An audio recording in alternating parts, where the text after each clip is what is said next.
Bonsoir à tous et bienvenue sur Radio SH. Il est exactement 20h32. Vous êtes à l'antenne de Astro Météo. On va parler bien entendu de climat, de météo. D'ailleurs, on a notre ami Pierre qui est ce soir également présent. Bonsoir à toi. Bonsoir à toi Fred et à nos amis auditeurs.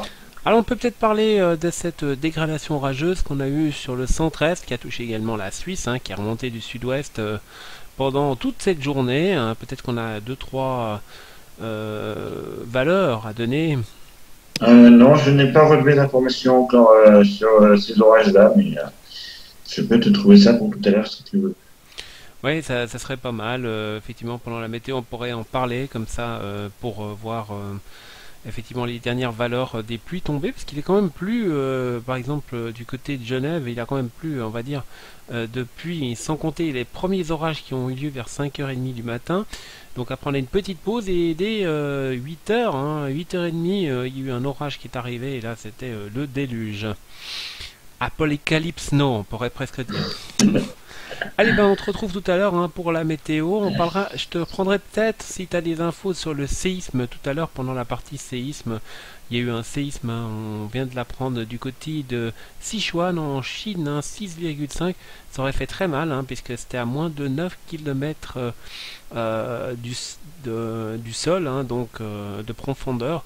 Donc vraiment un séisme proche de la surface qui a pu faire, d'après les premiers détails, plus d'une centaine de morts. Donc je te laisse chercher des infos, on se retrouve tout à l'heure. Ça marche. Allez, quant à nous, on va se retrouver pour l'actualité climatique ce soir. Une actualité climatique assez riche, comme on pourrait dire, avec plusieurs choses qui se sont déroulées tout au long, effectivement, de la journée. On va pas parler des séismes puisqu'on en reviendra effectivement dans l'activité sismique. On va faire un point sur effectivement toutes les dernières nouvelles climatiques. On va un peu revenir en arrière. On va revenir à la fin du week-end pour voir ce qui s'est passé. Nous avons eu d'ailleurs de nombreux incendies de forêt en fin de week-end du côté de l'Albanie et en Grèce, où des feux de forêt qui ont brûlé en Europe menacent les résidences du sud d'Athènes et ont forcé donc la fermeture d'un sentier de randonnée en Corse. Elles ont contraint également l'Albanie à demander l'aide à l'Union européenne pour lutter contre ces feux incontrôlables. Et oui, il faut savoir qu'il fait toujours très très chaud sur l'Europe du Sud et surtout sur le sud de l'Europe. Et effectivement, des températures dépassant parfois les 40 degrés comme en Croatie ou bien les 38 degrés en Espagne. Ça devrait être un lointain souvenir puisque les températures vont baisser suite à la perturbation qui nous a touché aujourd'hui. On a de l'air nettement plus frais à l'arrière. Et du côté des orages, il y a également eu des orages hier du côté de la France et surtout ça nous a donné hier des frissons puisque ça a touché donc un centre de loisirs qui a fait 10 blessés. On revient sur cette journée du lundi 7 août qui a été donc dominée par un premier temps par des orages préfrontaux ponctuellement donc modérés qui se sont formés à l'aube aux abords des Landes, avant donc de progresser vers le massif central. Ces orages étaient assez peu organisés mais persistants et notamment provoqué un accident sévère par foudroiement dans les départements de la Vienne aux environs des 19 heures. Un groupe de 16 jeunes qui séjournaient dans un camping d'un centre de plein air situé sur la commune de Latus a en effet été frappé par la foudre, blessant 10 d'entre eux, dont un sérieusement. Les adolescents d'un centre de plein air, CPA, situé à Latus dans la Vienne, ont donc en effet été frappés par la foudre sur leur camping ce lundi soir. Vers 19 heures, l'un d'entre eux, âgé de 15 ans, est grièvement blessé selon la préfecture qui juge son état quand même préoccupant. Il aurait fait d'ailleurs un arrêt cardio-respiratoire et souffre également de brûlures. Il a été transféré à l'hôpital de Tours en Indre-et-Loire. 9 autres adolescents ont été pris également en charge par les secours et le centre hospitalier de Poitiers. 3 en sont sortis dans la nuit, 6 autres ont été hospitalisés, parmi lesquels Certains présentent des liaisons ou des troubles auditifs comme des acouphènes ou des bourdonnements. Les autres adolescents restés au CPA sont repartis mardi en fin de matinée vers Descartes, où une cellule médico-psychologique devait les attendre. Le groupe était venu passer une semaine dans le centre de loisirs pour y pratiquer diverses activités sportives. Selon les autorités, la foudre s'est donc abattue vers 19h sur le centre de plein air, situé donc à une soixantaine de kilomètres au sud-est de Poitiers. Un arbre sous lequel étaient installées des tentes de ces adolescents a été donc frappé par la foudre, a précisé Dominique Jossot, directeur du centre. La décharge électrique de l'éclair se serait diffusée ensuite en partie à une partie des adolescents se trouvant à proximité, un cas de figure généralement moins grave qu'un foudroiement heureusement direct. Ces orages ont produit donc des chutes de grêle également qui ont atteint localement 3 cm de diamètre, ainsi que des pluies abondantes, notamment sur le massif central ainsi que sur les Alpes. Plus de 30 mm sont ainsi tombés en quelques heures le matin du 8 août sur les stations d'Annecy et de Chambéry. Au moins un tiers de ces vignes ont été touchées par les violents orages de grêle qui se sont donc abattus.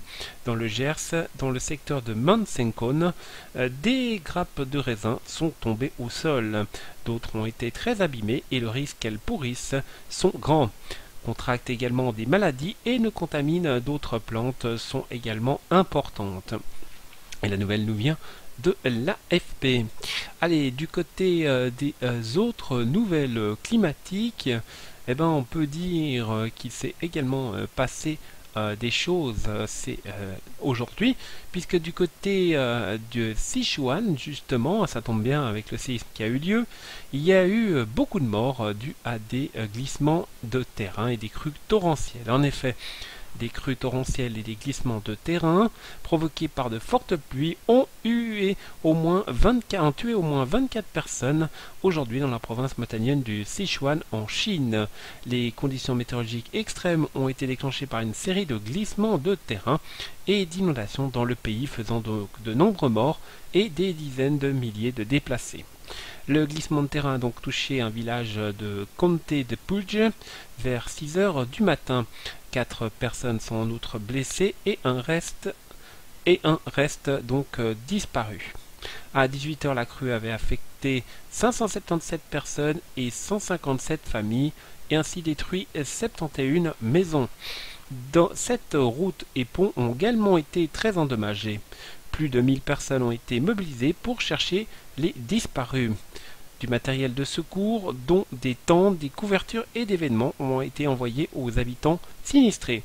Les glissements de terrain surviennent régulièrement dans les zones rurales et montagneuses de Chine, en particulier pendant les fortes pluies actuelles. Un énorme glissement de terrain en juin avait donc tué 10 personnes et enseveli une dizaine de maisons, également dans le village de Sichuan, dans le sud-ouest. Ils n'ont pas de chance, puisque ce soir, on l'apprend, un très gros séisme a eu lieu. Voilà, on passe au climat long terme ce soir. Qu'est-ce qu'on va parler ? On rappelle que la glace en Arctique a dépassé son quota de 1971, c'est quand même pas rien. Il a neigé également du côté du Colorado en août, et oui, sur les montagnes du Colorado Monarch Pass, il a neigé, ce qui est tout à fait exceptionnel. Et ben oui, ce qu'on peut dire sur le climat à long terme, c'est que pour le moment il fait assez froid sur les pôles arctiques et antarctiques. On verra ce que ça donnera pour cet hiver. Mais on nous prévoit déjà une NAO négative pour cet hiver, ce qui pourrait nous amener pas mal de neige et surtout du froid. Voilà, on n'en est pas encore là. Et ben tout de suite, je vous propose de mettre... de mettre la pédale, et c'est plutôt une fusée qu'il nous faudrait pour aller du côté du soleil. La météo spatiale, c'est maintenant avec l'actualité solaire et sismique, plutôt solaire. Allez, tout de suite.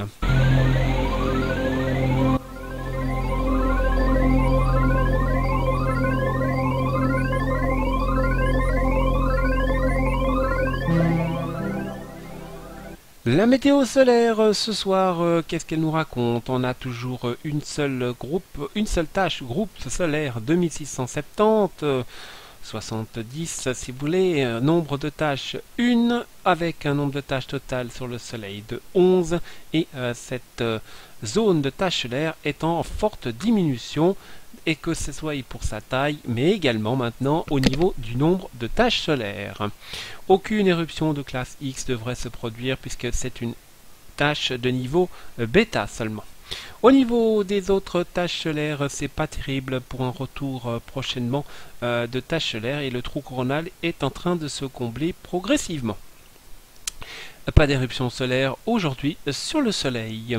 Au niveau du magnétomètre de Kiruna, on était à moins 10, on suivait 0, puis on est redescendu à 0, et donc c'est très calme. Au niveau de l'activité aurorale, la vitesse du vent solaire est de 424,9 km/s, c'est faible à moyen. La densité du vent solaire est seulement de 5,93 par cm3. La direction du champ magnétique est, elle, méridionale à moins 0,57 nanotesla. Et enfin, la direction du champ magnétique, faible à 4,43 nanotesla, nous indique que les aurores boréales, ça ne sera pas pour tout de suite. D'ailleurs, l'indice KP nous indique un KP index à peine de 2, et il pourrait remonter à 3 durant la nuit, en tout cas jusqu'à minuit. Les chances de voir une aurore boréale avec tout ça, en haute latitude 35% et en latitude moyenne à peine 1%. Au niveau de l'activité solaire et des éruptions solaires, c'est tout à 0. L'activité solaire devrait rester faible pendant les 2 prochains jours, en tout cas. Du côté de l'activité solaire, est-ce qu'on a reçu la mise à jour effectivement du flux solaire? Et oui, on l'a reçu. Donc au niveau de la progression du cycle solaire actuel, le nombre de tâches pour juillet a été calculé à 11. Il était de 11,6 en juin. Donc on a une stabilité depuis mai, juin et juillet. Et c'est très très bas pour la moyenne, puisque normalement la moyenne de juillet était prévue à 17 et nous sommes seulement à 11. Et la dernière fois on devait être à 16,6 et n'était à 11,6. Donc une moyenne qui continue légèrement de baisser, qui s'est un peu stabilisée. Heureusement, ça serait tout de suite à 0. Mais effectivement bien en dessous des prévisions faites par ordinateur. Au niveau de la production du cycle solaire, le flux radio, lui, est en légère hausse. Il était en hausse déjà le mois dernier, mais là, il a retrouvé la moyenne, puisque ce soir, on peut vous dire que la moyenne prévue était de 77,2 et le flux observé en juillet était de 77,7. Donc effectivement pile sur la moyenne de prévu. On peut dire que ça la suit de très près. Il y a eu une petite inquiétude avec une flux qui descendait, mais là pour le moment le flux est totalement dans les normes. C'est au niveau des tâches solaires que c'est plus inquiétant, puisqu'on est largement en dessous de ce qui s'était prévu. D'ailleurs, au niveau des nombres d'éruptions solaires C, M et X cette année, on peut seulement citer les C et M puisqu'il n'y a pas eu de X.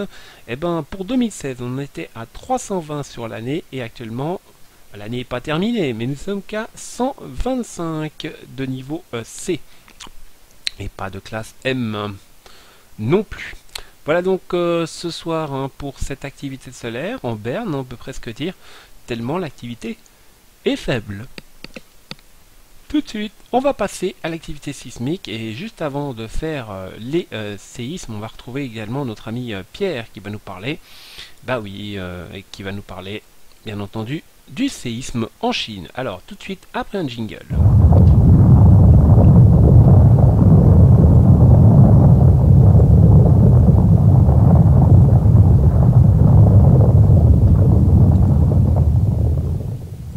Allez, l'activité sismique ce soir sur Radio Essai, on vous signale effectivement ce séisme de 6,5 qui a eu lieu, et on va en parler effectivement avec notre ami Pierre qui est de nouveau en ligne. Bonsoir à toi, rebonsoir. Et oui, bonsoir à toi, Fred. Voilà, donc le séisme, donc tu as parlé déjà plus ou moins de l'activité solaire, donc le séisme de 6,5 qui a frappé la province chinoise de Sichuan dans le sud-ouest du pays. Alors aujourd'hui, hein, voilà, le gouvernement craint une centaine de morts et des milliers de blessés.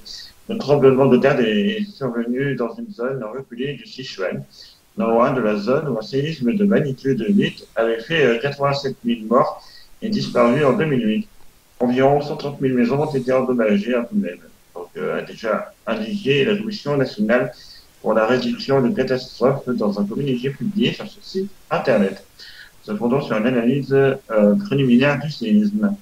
Le secteur frappé par le séisme comprend notamment le parc national de la vallée de Jiuzhaigou, une région reculée du plateau tibétain qui figure sur la liste du patrimoine mondial de l'UNESCO. Ce secteur est renommé pour la beauté de ses lacs. L'épicentre du séisme se trouvait à 284 km, même au nord de la capitale régionale, Chengdu, à une profondeur de 10 km selon l'USGS. Le séisme a été ressenti donc à Chengdu selon nos confrères de Chine Nouvelle. La Chine est régulièrement frappée par des séismes, en particulier dans les régions montagneuses de l'ouest et de sud-ouest. Voilà pour les infos de ce séisme. Oui, donc il faudra surveiller effectivement les infos parce que ça a pu faire beaucoup de dégâts, hein, comme il était peu profond justement. Et surtout, en plus, pas de chance, hein, on venait de le dire dans l'actualité, ils ont actuellement beaucoup de pluie, des glissements de terrain effectivement du côté du Sichuan qui ont fait 24 morts déjà. Hein, et ça va pas arranger les glissements de terrain, le séisme qui a eu lieu, au contraire, ça risque d'en déclencher d'autres. Oui, voilà, il va faire autour surveiller les récipient. Donc, Voilà, bah merci à toi. On se retrouve d'ici quelques instants pour le résumé de la météo. On va reparler des orages tout à l'heure, mais on va finir effectivement sur l'activité sismique et volcanique. Alors tout de suite, hein. Allez, on retrouve effectivement donc l'actualité sismique et volcanique. On revient vite fait sur le séisme le plus important de ce soir et donc un 6,5 qui s'est produit à 13h19 du côté de Guangzhou, près du Sichuan en Chine, et c'était un séisme important et surtout à faible profondeur. Nous avons également eu un séisme aujourd'hui de 4,9 près de l'île de Reykjavik au Japon à 5h49. Il y a eu également un 4,5 à 15h42 à Komandorskaya en Ostroïva, à 15h42. Il y a également eu des séismes de 4,5 au sud de Sumatra en Indonésie à 11h04, pas grand chose, et un séisme de 4,8 à 4h47 du matin du côté de l'île de Kermadec en Nouvelle-Zélande. A noter qu'il y a quand même eu un séisme important, pratiquement sur la même zone où il y avait eu ce gros séisme la dernière fois. Et oui, donc du côté de Dokanes Island en Grèce, cette fois-ci, un 5,3. Là aussi, on attend des infos pour savoir s'il y a eu des dégâts ou de nouveaux blessés. Voilà donc pour l'activité sismique ce soir.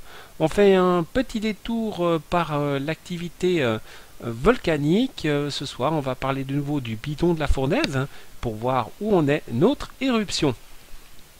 L'éruption donc débutée le 14 juillet à 0h50 heure locale se poursuit donc le trémor volcanique indicateur donc de l'intensité éruptive en surface continue quand même de baisser très progressivement, on le voit d'ailleurs sur les graphiques. Sur le terrain, de faibles projections sont encore visibles tout au niveau de la petite bouche qui est restée active sur le flanc nord de l'event éruptif. Le reste de l'activité se fait toujours en tunnel de lave avec quelques résurgences de faible extension spatiale visible en surface. Les émissions de gaz restent toujours importantes. Un séisme volcanotectonique a quand même été enregistré sous le cratère sommitaux au cours de la journée de hier et une légère inflation gonflement de la zone sommitale du volcan est toujours observée. Est-ce que le volcan est sur pause ou est-ce qu'il va se réveiller? Eh bien ça, on le saura très bientôt. Au niveau du Fuego, Guatemala, eh ben, c'est une activité type vulcanienne et actuellement la morphologie de ce volcan est un stratovolcan composite qui se situe donc à une altitude de 3763 mètres au Guatemala. L'observation du volcan Fuego au cours des dernières heures enregistre une augmentation de l'activité explosive du volcan, comme on peut l'observer sur les sismographes de la station FG3. Il signale que des explosions qui ont des caractéristiques faibles à modérées, qui génèrent actuellement des colonnes de cendres qui atteignent parfois des hauteurs de 4500 mètres. Elles se déplacent d'ailleurs sur plus de 10 km vers l'ouest et le sud-ouest. Les flux de lave vers le canyon Cesniaz persistent d'ailleurs avec des matériaux fins, sont observés dans les canyons de Santa Teresa en raison de la formation possible d'un flux de lave dans cette direction. Des chutes de matériaux volcaniques de différentes tailles, type basaltique, à plus de 150 mètres au-dessus du cratère et atteignant une distance de 200 mètres sont également notées. Les explosions s'accompagnent de grondements faibles et modérés qui donnent lieu à des ondes de choc modérées à fortes, provoquant donc des vibrations sur les toits des maisons des communautés proches du volcan. Selon les observations et de l'activité sismique, l'énergie des explosions est maintenue avec la possibilité que dans les prochaines heures, des flux de lave soient générés et qu'une nouvelle phase éruptive se développe. Également du côté du Bogoslov en Alaska, actuellement avis de couleur rouge, avis de précédente qui était orange, et c'est sur ce volcan dans la région Aleutienne donc qui menace actuellement. Et oui, l'éruption explosive importante a commencé sur le volcan Bogoslov vers 18h. Ce 7 août se poursuit donc avec un rapport pilote à 18h45 UTC qui indique donc que le nuage de cendres avait atteint 32 000 pieds environ. Donc ainsi l'AVO élève le code de l'aviation couleur à rouge et le niveau de l'alerte d'avertissement pour le volcan à Bogoslov. Ce volcan est à moitié enfoui dans l'océan, donc il ressort un petit peu. C'est un nouveau volcan, une nouvelle île, on peut dire. Les vents sont actuellement orientés au sud et les données sismiques et infrasons suggèrent que les émissions de cendres se poursuivent. Donc la hauteur des nuages volcaniques atteint les 32 000 pieds actuellement. Voilà, les messages pour l'aviation ont été délivrés par l'unité météorologique directement, puisque actuellement il y a effectivement un grand danger. Du côté du Bulacan en Philippines, là aussi une éruption pourrait avoir lieu dans les prochaines heures et sont proches des maisons. Quand on voit ça, ça fait vraiment peur que si le volcan exploserait, tout serait rayé de la carte. Actuellement, il y a des dégazages sur les events actifs qui n'ont pas pu être observés en raison de nuages qui couvraient donc ces éruptions. Voilà, c'est tout pour l'activité volcanique ce soir. On se retrouve juste après deux petites pages pub de nos partenaires et ensuite on retrouve Pierre pour le résumé météo et surtout parler des orages qui nous ont touchés ces dernières heures. Voilà, à tout de suite. Pluie, vent ou soleil, c'est la météo sur Radio Ice Age. Et oui, rebonsoir, après ce petit incartade pub de nos annonceurs, nous retrouvons sur Radio Sage pour la suite de l'émission, deuxième partie, et on va parler effectivement de météo. On retrouve tout de suite notre ami Pierre pour parler des orages qui ont été passablement actifs dans le centre-est aujourd'hui. Oui, bonsoir à toi, rebonsoir à vous, Fred. Je suis tombé sur un info là, sur les orages concernant les orages d'hier. Mais pas sur la activité, sur malheureusement des ados qui ont été frappés par la foudre du côté de la région, dans le centre, du côté de la Vienne. Je ne sais pas si tu as vu passer l'info, oui, mais 10 adolescents et leurs moniteurs ont été blessés par la foudre donc hier en début de soirée dans le centre de loisirs de la Vienne. Un adolescent de 15 ans se trouvait lundi soir dans un état très préoccupant, puisque on apprend que cet adolescent avait fait un arrêt cardio-respiratoire et est toujours donc en surveillance d'après les médias. La foudre, c'est bien, mais quand même se protéger et ne pas essayer de faire du camping quand il fait orage, malheureusement. Alors, on a quelques infos effectivement sur quelques régions qui nous sont données par Info Climat ce soir, bien entendu. Et on a quelques infos sur les pluies tombées. Alors par exemple, si on prend les pluies tombées du côté de Peaugres, il y a eu 36 mm aujourd'hui. Nous avons également eu des pluies modérés du côté de Lands en Vercors qui ont dépassé parfois des importantes précipitations, plus de 30 mm. Nous avons également eu dans les Voirons en France, à une altitude 300 mètres, 31 mm d'eau. Il est tombé 51 mm du côté de Chélieu, donc également. Nous avons également eu beaucoup de pluie du côté de Briord, à Vérisieux, hein, à 42 mm d'eau, et c'est tout ce qu'on a. On a également donc 40 mm à Mérieux dans le Trouet. Nous à Saint-Françoise-de-Sales, il est tombé 47 mm, quand même beaucoup de précipitations, on peut voir. Hein.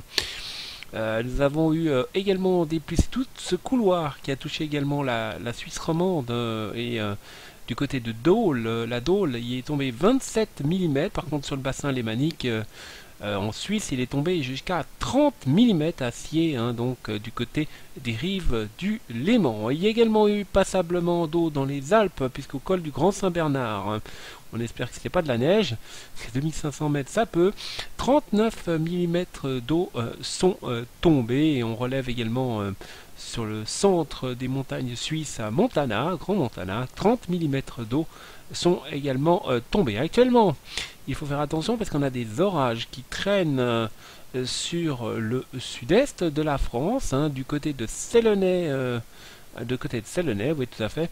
Et là on a des orages assez importants, une petite cellule orageuse qui traîne par là, qui pourrait donner dans les prochaines heures pas mal de précipitations et surtout une activité électrique importante. Ailleurs, ça a l'air de se calmer progressivement. À l'arrière, il n'y a plus rien. Voilà. Et pour le résumé météo, on t'écoute, Pierre.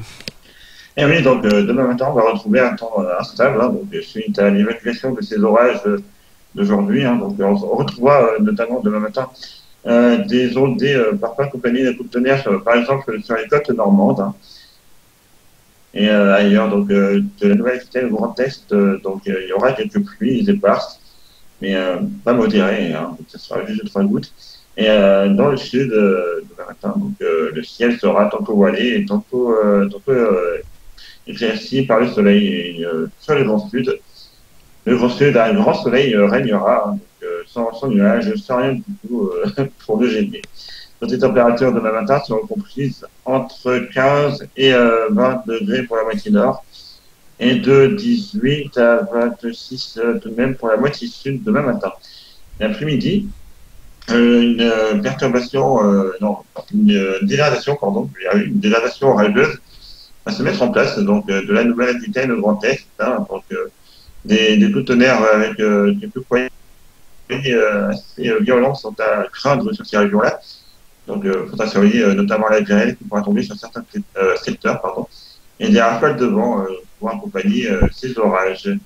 Ailleurs, donc sur les côtes, donc il fera quelques éclaircies également. Et sur le sud, donc le sud, le temps sera mitigé avec 2-3 gouttes et de grands soleils pour la région PACA. Côté température de l'après-midi, elles seront comprises entre 17 et 21 degrés pour la moitié nord et de 20 degrés à 30 degrés pour la moitié sud. Voilà pour demain, Fred. Merci donc Pierre pour ces détails. On va parler maintenant de la météo en direct. On se retrouve tout de suite pour effectivement l'actualité insolite high-tech juste après. Mais maintenant, on va effectivement parler de ce qui s'est passé et qui se passera demain matin. Donc demain matin, les températures seront en baisse, hein, et surtout, on retrouvera la météo les plages après la fin de cette météo complète avec notre ami Pierre, juste avant l'insolite et l'high-tech. Voilà pour la rectification. On va retrouver donc demain matin sur le nord-est des averses assez nombreuses, encore très timides éclaircies entre deux. Et surtout, hein, on aura des températures comprises entre 11 et 14 degrés sur le nord-est. Sur le centre-est, ça fera plutôt entre 11 et 16, avec encore des averses, parfois nombreuses sur l'ouest, et un peu moins sur l'est, mais toujours assez nuageux. Mais ça sera un répit de courte durée, avec des températures, on l'a dit, 11 à 16 degrés. Sur le sud-est, le beau temps s'imposera partout avec 16 à 21 degrés le matin. Sur le sud-ouest, temps variable, des averses entrecoupées d'éclaircies, puis des averses. Un peu moins du côté des Pyrénées, température de 14 à 17 degrés, 11 degrés seulement pour le centre-ouest avec un temps variable et de la pluie. Et également sur le nord-ouest de la France, temps variable, quelques averses entrecoupées d'éclaircies et surtout de longs moments nuageux avec 13 degrés au thermomètre l'après-midi. Sur le nord et le nord-est, temps variable avec effectivement des averses entrecoupées de courtes éclaircies qui deviendront un peu plus généreuses, on va dire en fin de journée seulement du côté de la Belgique. Les températures seront comprises, et oui, la chute entre 19 et 24 degrés, c'est pour ça que demain, vous n'entendrez plus le jingle alerte canicule. Du côté du centre-est du pays, temps ensoleillé, variable, des orages pourraient à nouveau se manifester sur les Alpes en milieu de journée qui gagneront l'ensemble des régions. Et également sur le centre-est de la France, les pluies pourraient refaire leur apparition en fin de journée puisque le temps sera extrêmement instable. Il fera 18 à 27 degrés, mais le 27 degrés ce sera plutôt pour Valence. On aura plutôt 18 degrés dans les secteurs. Du côté du sud-est de la France, il fera beau avec 27 à 29 degrés, 29 pour Bastia. Sur le sud-ouest, nous retrouverons toujours ce temps variable, toujours sur les Pyrénées. Quelques éclaircies un peu plus belles vers l'Atlantique avec 19 à 23 seulement, 16 seulement sur le centre-ouest à Limoges avec un temps relativement nuageux et de très courtes éclaircies. Et nous aurons quelques éclaircies sur la Bretagne, mais à l'intérieur ça sera encore variable, des averses pourraient se produire avec 16 degrés en général. Du côté de jeudi, jeudi matin, après une nuit froide, on peut presque dire ça, 11 à 13 degrés, 15 degrés peut-être en Normandie. Si vous plantez les tentes, en plus le temps sera très nuageux, il n'y aura que quelques éclaircies, il fera frisquet. Sur le sud, ça sera pas mieux, mais il y aura du soleil quand même, sauf sur le sud-ouest, avec là de 11 à 19 degrés, mais pas très chaud non plus. Le temps, on l'a dit, sur la moitié nord plutôt nuageux, de timides éclaircies près des frontières est, et sinon il fera beau sur le sud-est de la France, sur la vallée du Rhône, et également sur une partie du centre-ouest de la France, comme par exemple à La Rochelle. L'après-midi, attention, redégradation orageuse pour toute la façade est de la France, on va dire d'une ligne Aurillac-Thionville, des orages pourraient se manifester, plus important du côté par exemple d'Auxerre, où là on aura de bons passages orageux qui gagneront ensuite les régions les plus à l'est pendant la soirée et la nuit. Le temps se couvrira progressivement d'ailleurs sur ces régions. À l'arrière, le ciel redevient ensoleillé sur le nord-ouest, le centre-ouest de la France, et le sud-est conserve son soleil du matin. A noter que le sud-ouest conserve lui ses nuages qui étaient déjà là ce matin. Les températures seront comprises entre 15 et 20 degrés sur la moitié nord et de 17 à 26 degrés, voire 27 degrés à Bastia pour la moitié sud. Voilà, donc pour ces 2 prochains jours, on passe très vite au long terme avant de retrouver la météo des plages pour ceux qui sont en plage. Du côté de la météo des plages pour Paris, ça sera en dessous des normales. Météo des plages. Météo à long terme, on retrouvera des températures en dessous des normales de saison jusqu'au 13 voire 14 août. Ensuite, elles seraient légèrement au-dessus des normales de saison, mais pas de beaucoup. Et elles redescendront au-dessus des normales ou de saison jusque pratiquement à la fin des prévisions du 24 août.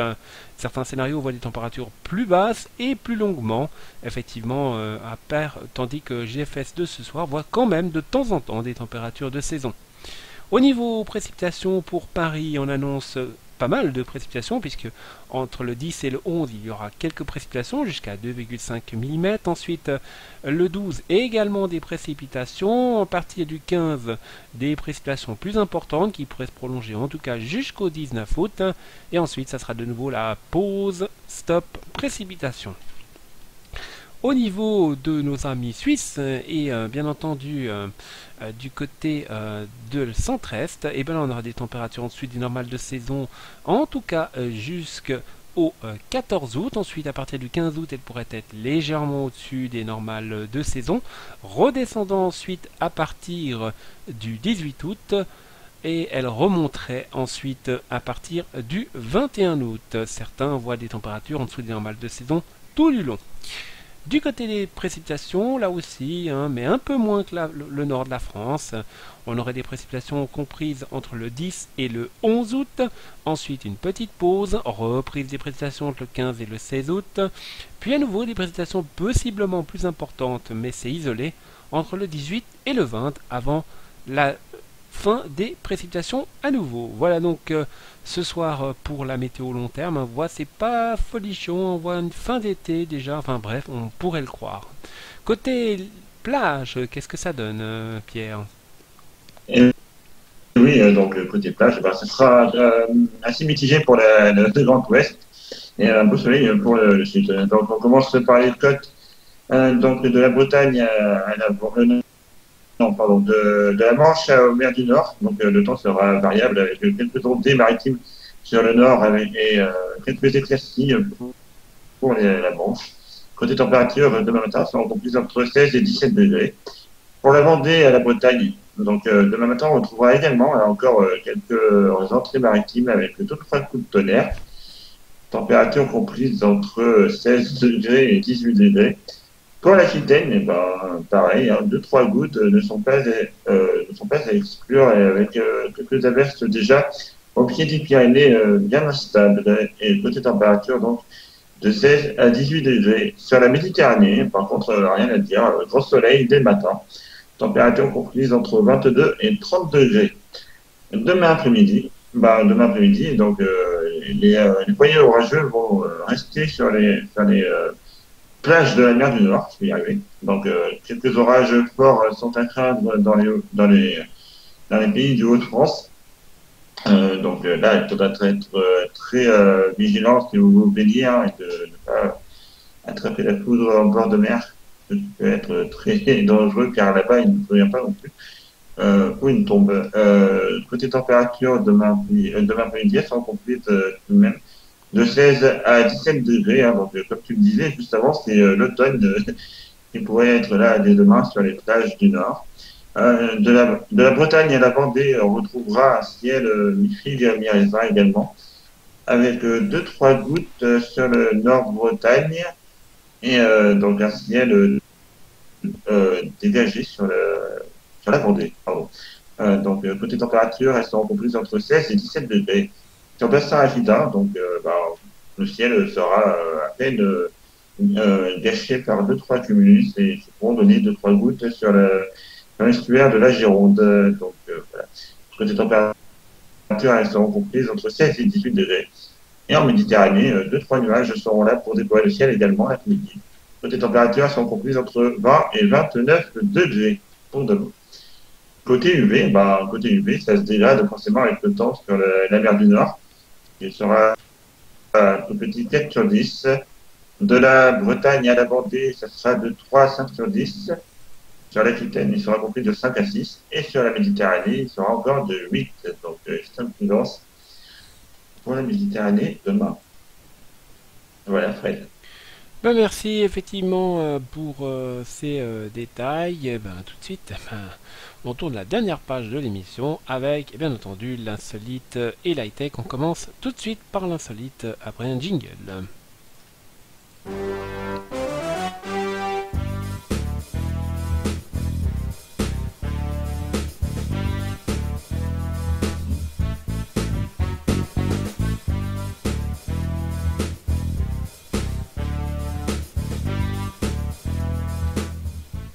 Allez, l'actu insolite. Alors Pierre, est-ce que tu nous as trouvé quelque chose? Et oui, on va partir du côté du Japon pour l'actu insolite, ça change un peu. Un restaurant qui propose donc des réductions en fonction du tour de poitrine. Ça ne nous concerne pas, Fred, évidemment. La chaîne des restaurants, donc Trendy Shrimp, est actuellement à la une de tous les journaux en Chine. Et ce n'est pas certainement à cause de la qualité des plats ou du talent de ses cuisiniers. En effet, alors le Tianjin Evening Post, média local, donc, rapporte que de nombreux habitants se seraient plaints de la politique et des prix pratiqués par l'enseigne. Et pour cause, un rabais y est accordé aux clientes, en fonction de la taille de leur poitrine. À l'entrée de l'ancienne, on peut même voir un poster annonçant la ville entière est à la recherche de sang. S-E-N-I-S. Ainsi, plus la personne a une poitrine généreuse et plus la réduction est importante. Sur cette fameuse affiche, on peut voir également donc un bonnet A paierait environ 9,50 yens, tandis qu'un bonnet G ne paierait que 3,50 yens. Tout de même. Ce n'est pas une première en Chine apparemment. C'est une publicité vulgaire et discriminatoire. Clame d'ailleurs l'une des manifestations au micro de la BBC. Des accusations dont se défend le patron de la campagne. Depuis que la promotion a été lancée, nos chiffres de vente ont explosé de 20%, argumente le dirigeant chinois. Et certaines filles sont même très heureuses. Elles n'ont rien à cacher, poursuit-il en détaillant la grille des prix qui fait qu'une femme se présentant avec un bonnet G se voit offrir 60% de réduction. Une politique tarifaire qui n'est pas à ce premier coup d'essai en Chine. En 2015, déjà, un restaurant avait proposé des menus gratuits aux gens jugés beaux. Et un autre vendait des aliments à prix réduit aux hommes en surpoids et aux femmes minces. Donc, c'est la première fois que la Chine fait parler d'elle voilà, des pratiques un peu douteuses. Hein. Je vois pas trop ça en France. Ah bah ouais, effectivement, ouais. Ils sont dans un autre monde, les Chinois. Bah ouais. Eh ben, est-ce que tu en as une deuxième? Non.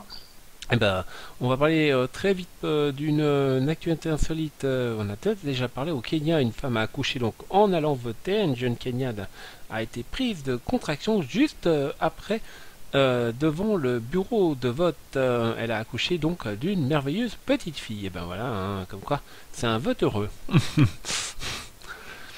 Allez, ben tout de suite, on va tourner la petite page high-tech pour terminer.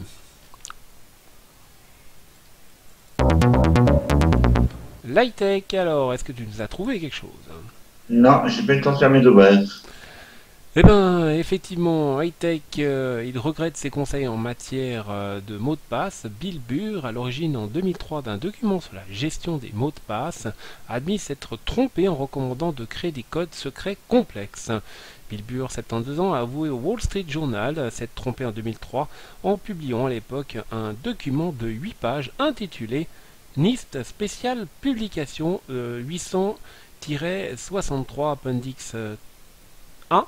Cette ancienne responsable du National Institute of Standard of Technology a popularisé une fameuse règle en matière des mots de passe. Largement adoptée, celle-ci veut qu'un bon vieux mot de passe, difficilement violable, soit complexe. Il est censé inclure des caractères spéciaux, des lettres majuscules et au moins un chiffre et doit être changé régulièrement. Mais Bill Burr regrette aujourd'hui ses conseils, il s'en excuse. Ces recommandations ont pu résulter en des codes secrets du type password 1231 point d'exclamation à l'apparence sécurisée. Or, la majorité des personnes ont tendance à utiliser la même technique pour créer des mots de passe. Et ben voilà, donc son conseil de faire des mots de passe compliqués est devenu le contraire. Pas de chance. Enfin, messagerie YouTube se dote de sa propre messagerie via un énième service de chat de Google. La plateforme vidéo permet désormais de discuter avec des contacts directement dans son apps Android. Oui, alors effectivement, hein, donc Android vous permet de faire plein de choses. Et la preuve, hein, c'est que vous permet maintenant de faire de la vidéo et plein d'autres choses. Et également fini avec en Allemagne, il tag les injures qui n'ont pas été supprimées par Twitter. Donc dans une rue, il a tagué hein, avec ce qu'on appelle je sais plus comment on appelle ça, Les programmés. Non, il a tagué les phrases, mais tu sais, on appelle ça des chablons, voilà. Comme quand on fait les flèches des routes et tout ça, donc avec des chablons, il a écrit effectivement les mots que Twitter n'avait pas effectivement voulu enlever de Twitter, malgré que c'était soit des injures, soit des trucs qui avaient rien à voir avec quelque chose de normal. Donc voilà pour les infos hein, ce soir que nous avions en notre progression. Voilà, et ben je vous propose ce soir de ne pas se quitter avec Trevor Rabin, puisque 2-3 adolescents nous l'ont demandé, alors on va vous le passer. En plus, on l'a en français, ça tombe bien. C'est l'original, effectivement, du Roi Lion qui a été diffusé donc au spectacle de Paris, hein, donc. Et le Roi Lion avait fait le Cercle de la Vie, et justement c'était une chanson originale de Nantes Ingenionnama, et vous allez pouvoir l'écouter sur Radio Essage. Après on se quittera en musique, ben oui, retour de la musique sur Radio Essage avec la dance. On se rappelle que demain vous avez rendez-vous à 20h30 avec la même émission. Et puis, ben oui, ce soir, vous avez rendez-vous avec Move Party dès 22h. On n'oublie pas, on a les oubliés, nos partenaires. Eh ben non, on va pas les oublier quand même. Et on a la terre du futur.com, qui est un site sur le climat, la météo et la géologie de votre chère planète. Une équipe sympathique vous aidera à faire vos premiers pas dans le monde du climat et de la météo. Québec Stormwatch, même site et forum gratuit. Vous pouvez vous inscrire nombreux et nombreuses. Attention, ce sont quand même plus des infos pour l'Amérique du Nord et le Canada. Météo France vous propose des prévisions météo et également une carte interactive des stations de mesure météo de France. Nous avons également charisma-boutique.com et c'est le site de la lingerie féminine de mode et également des accessoires érotiques. Du côté du dernier site, nous avions Passion Nature et Terre en colère qui vous propose un site sur la météo, en même temps sur la photographie. Ça tombe bien, il y a eu pas mal de phénomènes météorologiques, donc je pense que notre ami Florian s'en est donné à cœur joie. Et il ne fait pas que ça, il photographie également la nature et les animaux. Voilà, vous voulez devenir partenaire, c'est très simple, hein, vous nous appelez, pas nous appeler, hein, mais vous pouvez nous appeler effectivement par Facebook, sur notre page Radio Essage, ou nous envoyer un email sur info@radioessage.com. Voilà, actuellement nous changeons tous nos sites pour rendre les sites de référencement compatibles avec notre nouveau flux. Vous voulez devenir un nouveau site de référencement de Radio Essage? Eh bien, contactez-nous. Merci à toi Pierre d'avoir participé à cette émission. Et tout de suite, effectivement, on retrouve en exceptionnel sur Radio Essage le Cercle de la Vie avec Ingenieur en français, bien entendu.